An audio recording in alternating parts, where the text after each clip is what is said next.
顶上战争最心累的赤犬。开战前，三大将出场坐镇处刑台下方，赤犬作为三大将中的主将 ，C 位出战。开战之后，青雉和老黄出乎意料的一扫之前的懒散作风，争先恐后的跑上去跟白胡子对线。结果让赤犬莫名其妙的是，一个迷迷瞪瞪被白胡子锤下来，还顺便把内弯给冻结了。一个怎么看怎么像自己翻个跟头回来，连带把自家的墙给拱塌了的，而且还被乔兹钻了空子。乔兹得以用青雉的兵砸赤犬。海军这边直接梦幻开局，来了一套堪比反向抽烟自己烫自己的骚操作，气得赤犬直接开喷，一个个冲的挺猛，能打赢也好呀，打不赢家还差点被偷了。赤犬一招大喷火之旺旺醉冰冰，立竿见影化解危机。看来靠这帮人真没谱，还得是自己操作。随着赤犬的一波节奏，优势渐渐转向海军方。看到局势有所改变，赤犬还得忙着抓逃兵，配合战国玩离间计。路飞进场后，战场上暂时由青雉和老黄接管。然后老黄就开始秀了，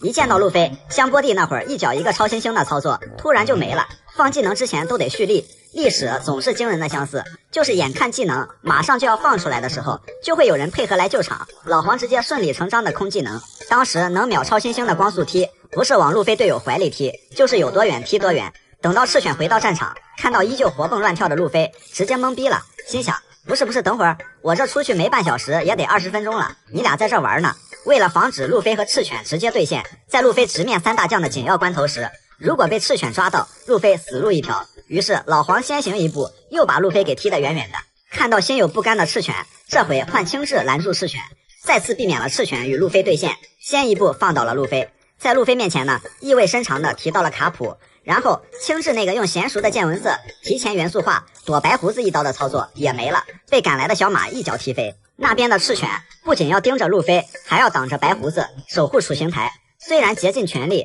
但这怎么还越打越没优势了。直到黄猿偏把钥匙断，卡普铁拳瞄了边，战国一拳软绵绵，路飞成功救出艾斯。好了，这锅又甩给了赤犬，脏活累活赤犬是全干了，不仅没有功劳还得挨揍。这边忙着挡慎平，背后卡普开启了队友伤害，提着铁拳就过来了。海贼海军都得罪了的赤犬，冒着被一拳干废的风险，还得去追慎平路飞。卡普是被摁住了，白胡子可没人摁呀，把所有的愤怒全撒在了赤犬身上，直到赤犬被白胡子打入裂缝中。开战前抢着上去干白胡子的青雉和黄猿，两人现在连个影都找不到了。到最后头破血流的赤犬就看着两个大招都没摁住的极地潜水号，什么话都不想说，只想静静的吃一顿一个人的年夜饭。青雉黄猿此时或许并不知道一旁的赤犬有多心累，但他们知道他俩这次放的水比眼前这片汪洋大海还多。顶上战争结束后，青雉和赤犬硬是打了10天，黄猿后来又请求一人出战和之国。赤犬就纳闷了，当年我差点被白胡子锤死的时候，你俩怎么就没这么刚过？纵观顶上战争，赤犬忙里忙外抓海贼抓逃兵，队友放海掉线挂机演员，眼看凭一己之力马上翻盘，还差点死在队友手里。全剧最心酸的人非赤犬莫属。海贼王里那些奇奇怪怪的悬赏令，除了有山治独特的手绘通缉令，布鲁克的演唱会海报改成的悬赏令，红发的堪比自拍的悬赏令，还有凭悬赏令抓不到真人系列的悬赏令。作为将星之一的克利驾，其实是一个还有点痞帅的精神小伙，但是他悬赏令照片的长相不能说是和他毫不相干，但也可以说是天差地别。因为克利驾很怕疼，要么就是躲在饼干士兵里面，要么就是让饼干士兵去干这些脏活累活，因而悬赏令上的照片就成了克利驾的饼干士兵。克利驾的无限饼干能造出来一国家，这玩意儿那也是可以实现的。如果这样抓他，那属实能把海军给抓懵逼。所以仅凭悬赏令能抓住克利驾真人才是有鬼了。同样还有弗兰奇的第2张悬赏令，明明是弗兰奇将军的头，和克利驾一样等同于弗兰奇的马甲，而且是黑犀牛和弯龙坦克组装合体出来的形态，平时绝地3尺也找不出来啊。再加上弗兰奇的那个百变发型是更加硬核，何况弗兰奇还有用头发把头给包住的那一招，别说第2张悬赏令了，就算用第1张把它放在人堆里，那恐怕也难找。既然有山治这种丑到让人发抖的悬赏令，也有娜美这种惊艳到不像悬赏令的悬赏令。没错，其实娜美的悬赏令照片起初就是当成写真拍的，因为拍照的人骗娜美说自己是杂志社记者，娜美就美滋滋的配合了。没想到的是要做通缉令用的。不过娜美第一次拿到自己的悬赏令时，还对照片很满意，毕竟拍的还不错。阿健直接就吐槽，这哪是悬赏令，这分明就是征婚照吧。到了第2次，还是熟悉的姿态，还是熟悉的韵味，估计又是被骗了。毕竟娜美肯定不会拒绝有人要给自己拍漂亮写真，就连索隆都忍不住吐槽。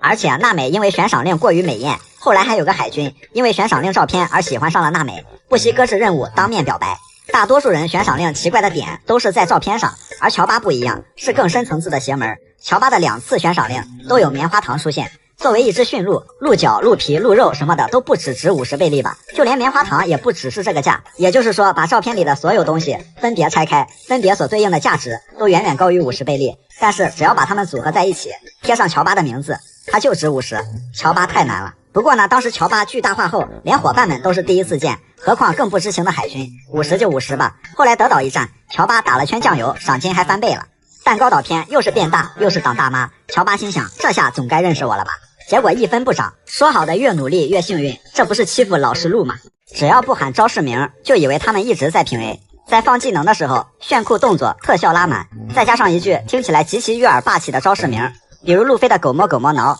索隆的洗洗睡睡。不过还有这么一帮实力顶尖一直都不喊招式名的人，甚至可能就是懒得想，所以一直感觉他们在平 A。 比如鹰眼从东海登场，一刀把船砍成2半，到顶上战争上来就怼白胡子，之后又是一刀把冰山拦腰斩断。鹰眼惜字如金，一直秉承着说话不打架，打架不说话的习惯。2年后，徒弟索隆都学到了师傅鹰眼的精髓，遇事不慌先砍船，而鹰眼却没有从索隆身上耳濡目染到7步成首诗，转身不认路的特质。而且这些不喊招式名的人能极其娴熟的把大招的伤害用平 A 的手法打出去，极具迷惑性。像战国那看起来相当有视觉冲击力的果实能力，怎么着也得有个像什么大威天龙、大罗法罩、世尊地藏、般若诸佛之类的大招吧。哎，没有，一屁股坐下来，抬手一掌，二话不说，平 A 加 AOE 附赠暴击和穿甲效果，把黑胡子全团当是给干的群吐血。黑胡子也懵逼了，这一掌是他妈平 A， 而且刚才打王路飞的时候不是这样的呀。当然同样懵逼的还有小马，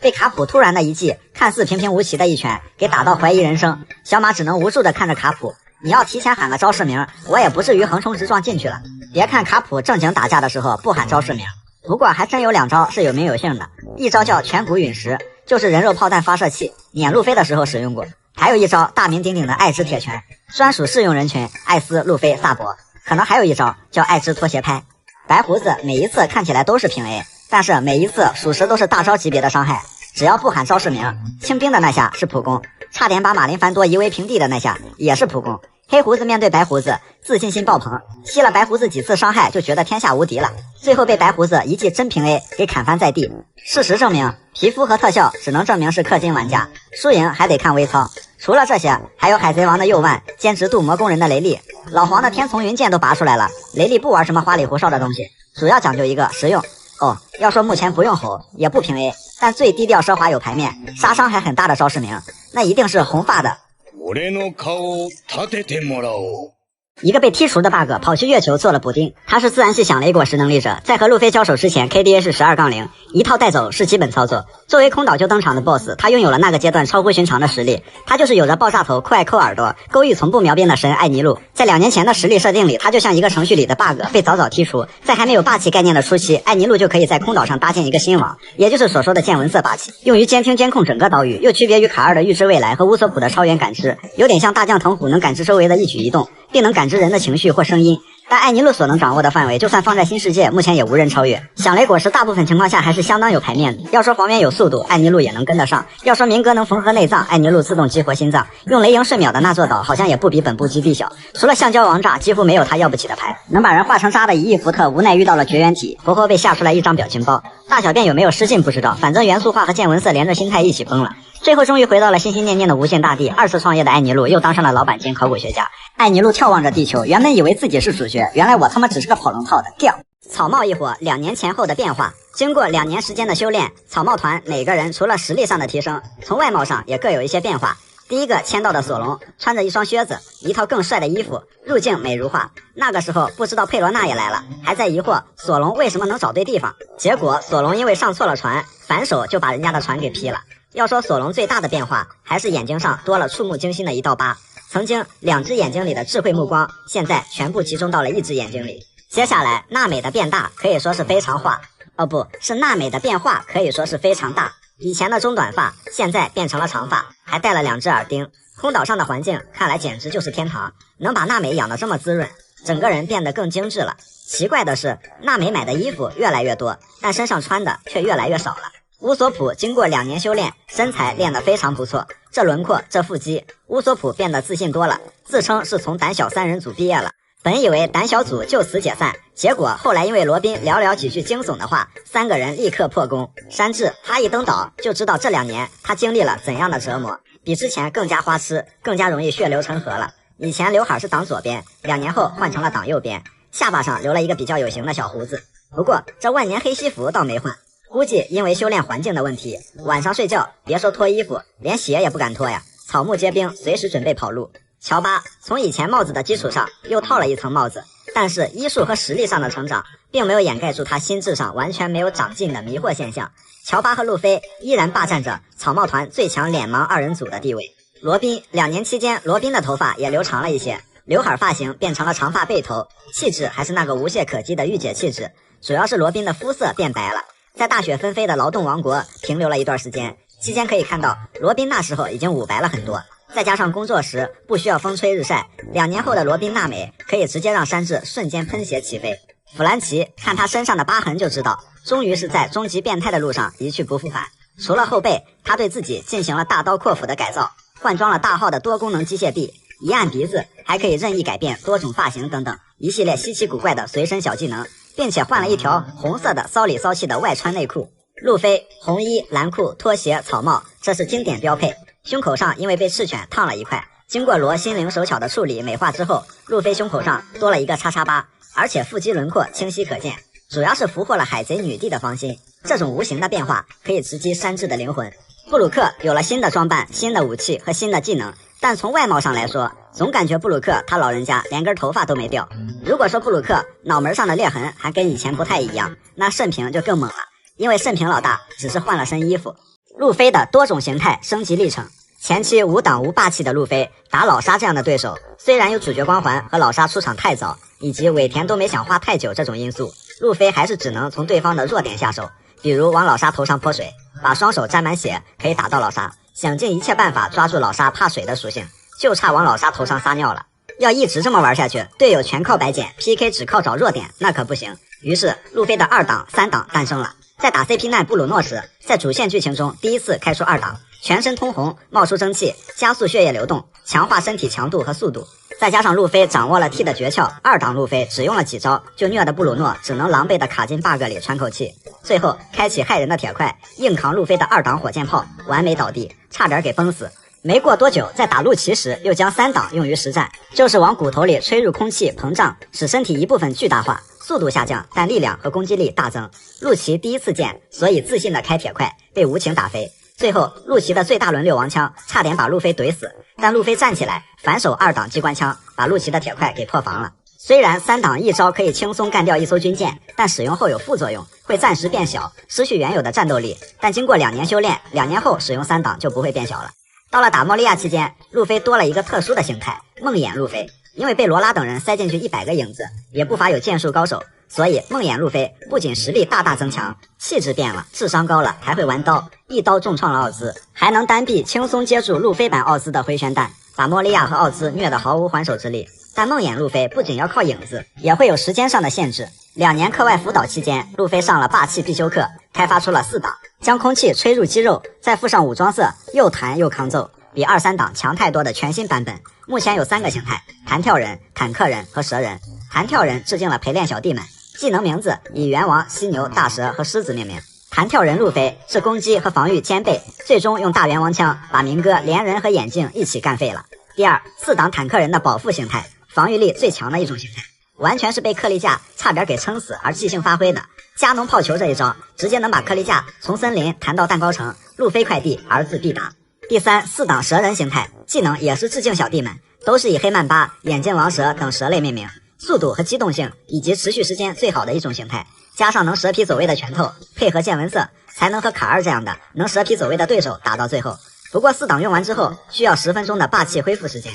真假草帽团，2年后的香波地，一帮人冒充草帽一伙在这里招摇撞骗，用绝对实力证明了不作死就不会死这个道理。这个假路飞自己只有2600万悬赏，却只收7000万以上的海贼，而且不光是装扮上照搬，还自称是革命家龙的儿子。模仿的倒挺全面，可以说是无比嚣张。一顿操作后，收了不知情的3个海贼团，其中就有本来计划混入真草帽一伙，然后大开杀戒的卡里布和克里布这俩新一届的超新星。另外也有差一点就有机会成为超新星，莫名其妙就被坑进传销窝点的有志青年。假草帽一伙先是误打误撞的在酒馆里遇到了真娜美，然后就出现了假娜美威胁真娜美的场面，这就自认倒霉吧。一帮人活生生成了乌索普和娜美展示2年修炼成果的背景板。假草帽一伙体验了什么叫装逼遭雷劈的滋味，在外面遛弯的假索隆山治罗宾乔巴则是遇到了真乔巴，而脸盲的乔巴不仅把假的认成了真的，看到假索隆山治这么亲密也丝毫没有怀疑，还以为是2人的关系奇迹般的变好了。这波骚操作倒是让假索隆山治懵逼了。这里还发生了一个小插曲，就是一直跟踪罗宾的特务，这2人看样子也是脸盲的不行，扯开麻袋飞奔而来，手忙脚乱的直接把假罗宾给搂走了。另一边真路飞因为撞倒了假路飞，不知道遇到本尊的假路飞倒要看看是何方神圣竟敢以下犯上，出言不逊。低头一看，哦，原来是个无名鼠辈。路飞很快被这帮人围了起来。假路飞不仅拿枪顶着路飞的脸，还敢开枪。修炼归来的路飞丝毫不费力地躲开了子弹，接着用霸王色将几个人团灭，但帅气的操作却依旧不能掩盖路飞的终极脸盲。之后他遇到了假索隆山治，没想到路飞竟然主动将2人认成真的，搞得这俩人又是很懵逼。和乔巴一样，路飞此刻也惊叹于索隆山治2年时间变化不仅很大，而且关系还变好了。假索隆山治也不知眼前的人就是路飞本人，只觉得这货要么认识草帽团的人，要么脑子指定有点毛病。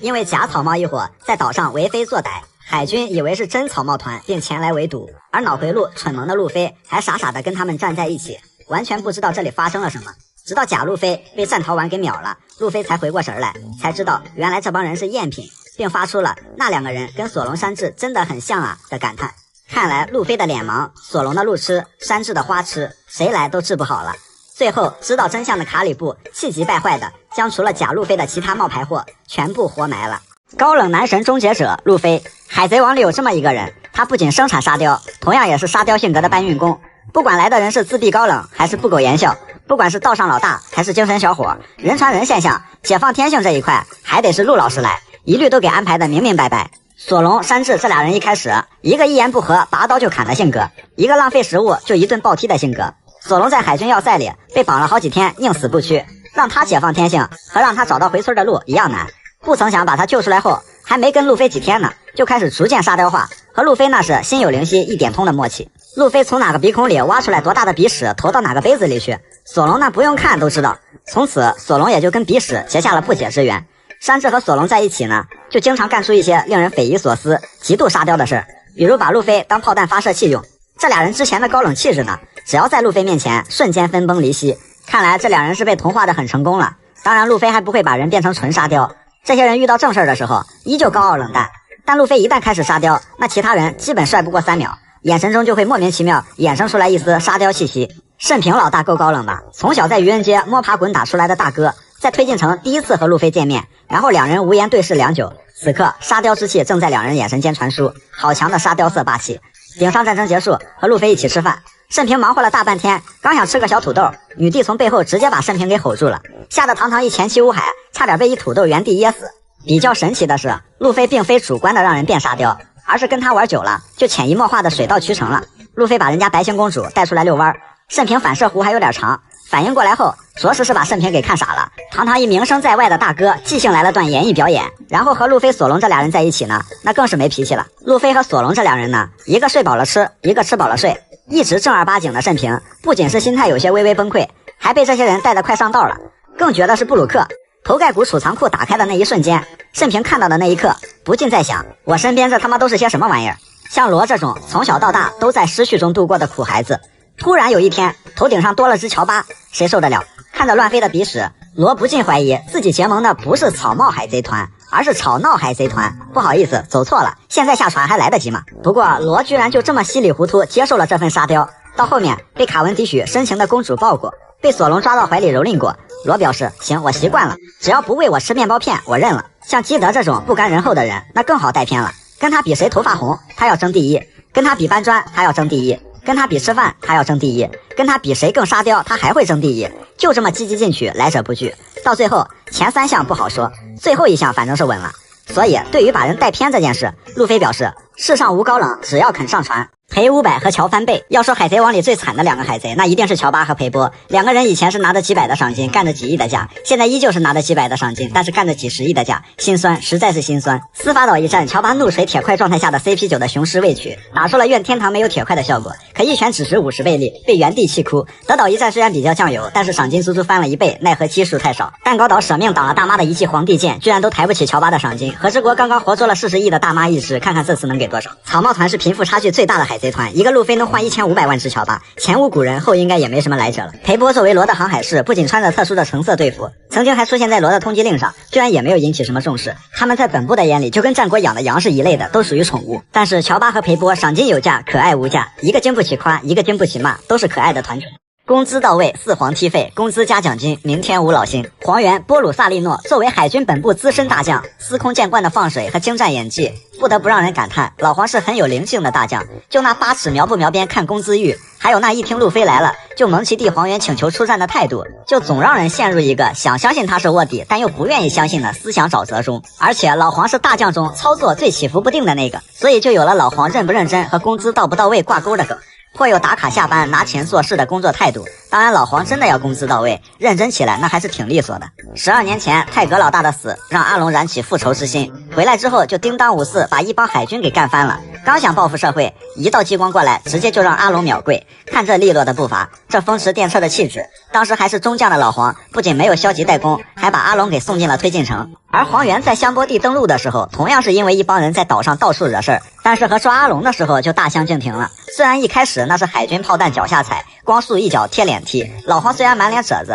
蚊子落脸上都得崴脚，但就老黄这炸裂的出场方式，哪个大将的出场也没他玩的花，3下5除2就把这附近给霍霍的差不多了，然后就开始消极怠工。本来能快速解决战斗，非得看着这些超新星们装舒服了，自己的口哇伊内喊够了，才开始一脚一个超新星。要说玩够了抓捕归案也行，结果个个都是过亿的主，一个超新星也没抓住。黄猿这显然是工资到位了，但是没给够。要说老黄来的目的是抓把天龙人锤翻的路飞，但老黄就莫名其妙站那儿腰酸腿疼等雷利。老黄和熊这俩人，这越看越是像来探亲的，有能力抓大海贼，最后却抓了500个小海贼带回去充公。老黄这波操作真是让战国笑晕在厕所，气笑的。黄猿是模棱两可的正义，不仅他的正义是模糊的，他这正义的来历也是够模糊。后来证实，老黄其实最开始自己都不知道自己是哪种正义，通过观察赤犬和青雉，最后终于找到了属于自己模棱两可的正义。原来老黄是名副其实的黄猿观察，而且细分下来可谓是工资季正义、蒙奇帝的正义和大水若鱼的正义。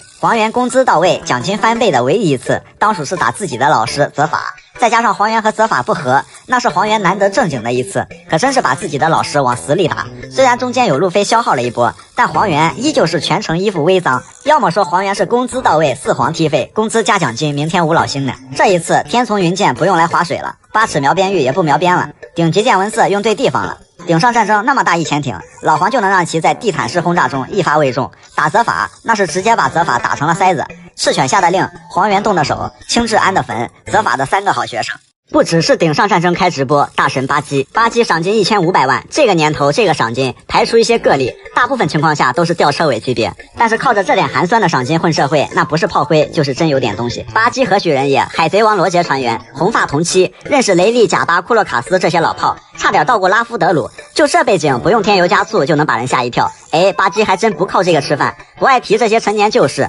那是自己动手丰衣足食。霸王色霸气属实少见，但霸王色运气仅他一人。巴基这半辈子都在寻找宝藏的路上屡战屡败，屡败屡战。少年时的巴基可能是运气王的天赋还没展露，反正就是个倒霉蛋。跟红发俩人天天就是一言不合就掐架，好不容易得到了恶魔果实和藏宝图，光恶魔果实就值1亿贝利，这俩玩意儿一看就能捞不少钱。哪知道红发突然从背后给巴基搭话，巴基就赶紧把恶魔果实藏嘴里了，跟大马猴一样。这时候本来还能吐出来，不曾想红发话没说完又回来了，这下完蛋，整颗下肚。本来巴基游泳还挺好的，突然一阵风过来，藏宝图飞了，泳也不会游了，光剩西北风了。本来还想出海发大财，这下好了，巴基创业未办而丢失预算，少说几个亿资产就这么霍霍干净了，亏大发了。巴基的这波操作告诉我们，钱虽然不是大风刮来的，但很可能会被大风刮跑。所以早年创业未办而计划推迟的巴基，进入伟大航路后就开始寻找传说中的约翰宝藏。但是约翰宝藏的藏宝图是后来在推进城从路飞手中才拿到的，这之前巴基一直都是没有导航的情况下，东一榔头西一棒槌，瞎猫撞死耗子。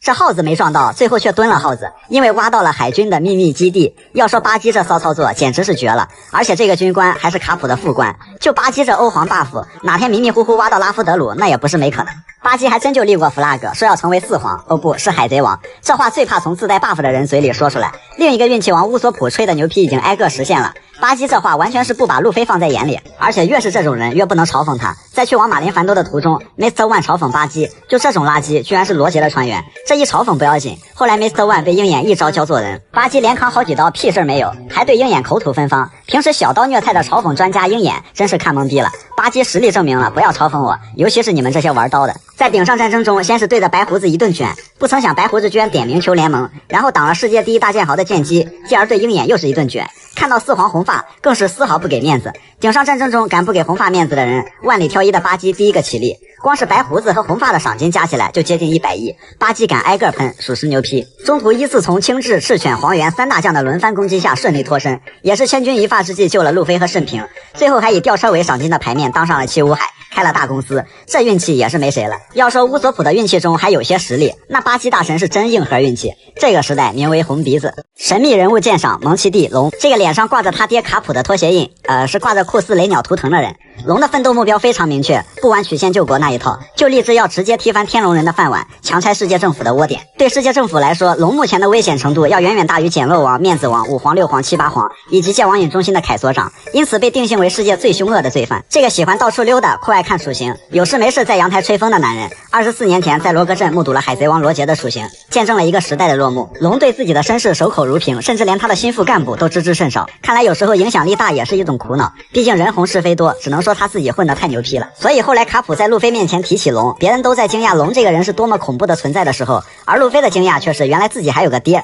后来路飞又在小伊万面前提起龙，伊万惊讶到原来龙还有个儿子。早在东海戈亚王国火灾时，龙与小萨博相遇，听到萨博对这个国家的控诉和绝望，龙再次洞察到了这个世界的黑暗面，不露两手还真以为我是跪着要饭的。龙救出被国家抛弃的平民，振臂高呼想为自由而战的人就上船，枪在手跟我走，杀四郎抢碉楼。后来萨博独自出海，不料被天龙人击毁了小船，但被龙所救。此时的龙愤怒无比，目光坚定，天龙人的饭碗我砸定了。巧合的是龙的船还到过双月村，当其他小伙伴都来围观伊万的大脸时，有个绿毛小鬼此刻正在不远处训练。索隆怎么也没想到，多年之后稀里糊涂跟这艘船的主人的儿子一起当了海贼。对于路飞成为海贼的态度，龙和卡普显然是两个极端。卡普的梦想当然是想让路飞成为海军，还多次暴露出想揍香克斯一顿的冲动，而龙则是完全放养。在罗格镇，巴基准备处刑路飞的时候，突然一道闪电下来，巴基糊了，路飞得救了。又突然从斯摩格背后出现，烟鬼飞了，路飞得救了。而且龙对路飞成为海贼这件事说了这么一句话：不过巴基从此再也没有打过路飞的主意，当了七武海，开了大公司。斯摩格却还对路飞穷追不舍，就开始了诡异的连跪之路。好家伙，莫非龙也是个面子王？当然了，蒙奇家族一向以实力征服大海，祖孙三人分别混迹于不同的势力，以至于路飞走到哪儿都有熟人。要问蒙奇家族到底有多牛批，一口一个好可怕，四海皆为蒙奇家，简直是